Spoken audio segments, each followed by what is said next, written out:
justify how much money it was costing to run a prison on an island.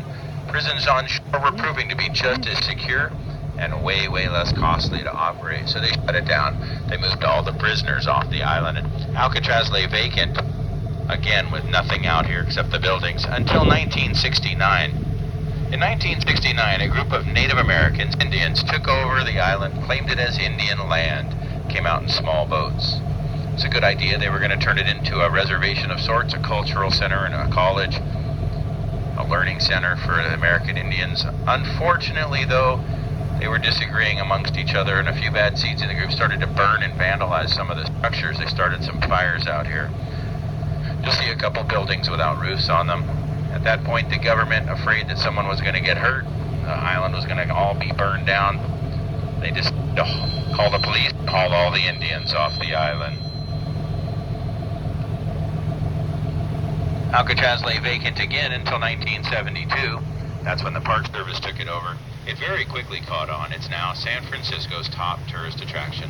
They let about 5,000 people a day come out here, and it books up way in advance. If you've tried to get tickets out here, you know what a tough ticket it is to get.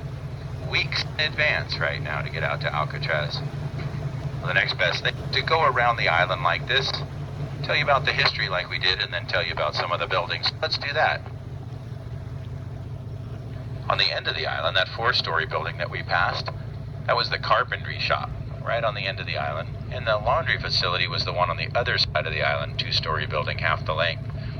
If you were a prisoner on Alcatraz, you spent 23 hours a day in that building on the very top of the island, the main cell block. There were 360 individual cells in there. They measured 6 feet by 10 feet. They never filled up the prison. Maximum occupancy was only ever about 275 inmates. And you got 1 hour out of your cell, about 45 minutes in the recreation yard and about 15 minutes for eating a couple different meals. The recreation yard is right by the water tower up there, sunken in rec yard.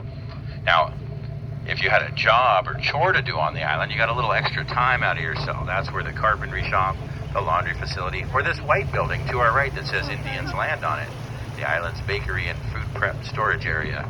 If you worked there, you got an extra 6 hours out of your cell, so you could see how it would benefit you to have a job or chore to do on the rock.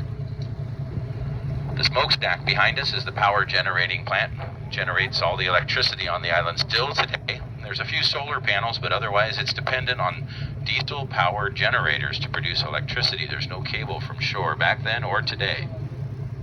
Next in line, this building without a roof to our right burned down during the Indian occupation of the island. That was the recreation area for the employees on the island, the guards and their families. 70 guards and their families lived and worked out here. They lived in the 4-story building next to the modern dock ahead of us. The kids would go to school on the island until they reached high school age, and then they would take a boat into San Francisco during the 4 years of high school every day. They hung out in the building to our right without a roof. There was a 1-lane bowling alley in there, a little movie theater, and a big open area for birthday parties and special events. Next in line, the 2-story building right to the right of us, sloping towards us, was the electrical storage shed and workshop. And this white building with the archways is called the Sally Port. Now, the Sally Port was a fancy name for a heavily fortified gate. A drawbridge would lower down, and it's how you got on and off the island. The slits in the wall are where the chain was that lowered the drawbridge. Before the modern dock was here, this is how you got on and off. They could lift it up to stop an attack during the Civil War era, or lift it up to stop an escape during the prison era. That's the oldest building that's still standing on Alcatraz from the Civil War era. Just above this 4-story building next to the lighthouse, that's where the warden lived, the head of the island. Now, it was said by the warden on Alcatraz that they kept the prisoners very well fed, fat and happy, in hopes that they would not try to escape. But in spite of that, there were still 30 prisoners involved in 17 different attempts to break off the island.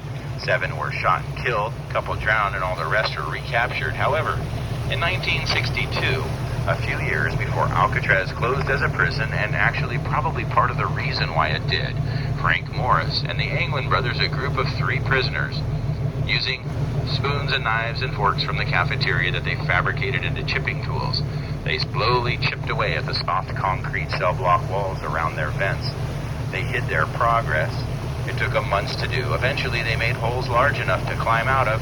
They entered the water one night, timing it, swam behind us to Angel Island, about 1.5 miles away. They were never seen again. The warden at the time insisted that they drowned and that their bodies were never recovered. Pretty unlikely, though, that one, if not all three of the bodies would not have washed up on shore. More likely they did make it off the island. You might have seen the movie Escape from Alcatraz based on their story. If not, tonight's a great night to rent that movie and check it out. Clint Eastwood stars in it, especially after going around the island. Wow, you guys are lucky. Sun's not set totally, but you got some great photos, and it'll be going down even more behind the bridge as we head back towards Fisherman's Wharf. I know we covered a great deal about the island in a short period of time. That's bound to happen on a 1-hour cruise. So if you have questions, feel free to ask Roger. He knows a lot about the history as well. Alcatraz, the Rock.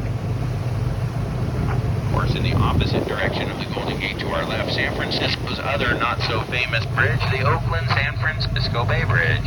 The locals just call that the Bay Bridge for short. Nothing short about it, though. The bridge is over 7 miles long. Actually, 2 bridges. They're connected in the center by that island near Buena Island, and it serves as a Coast Guard traffic control center and a buoy workshop. They work on all the aids to navigation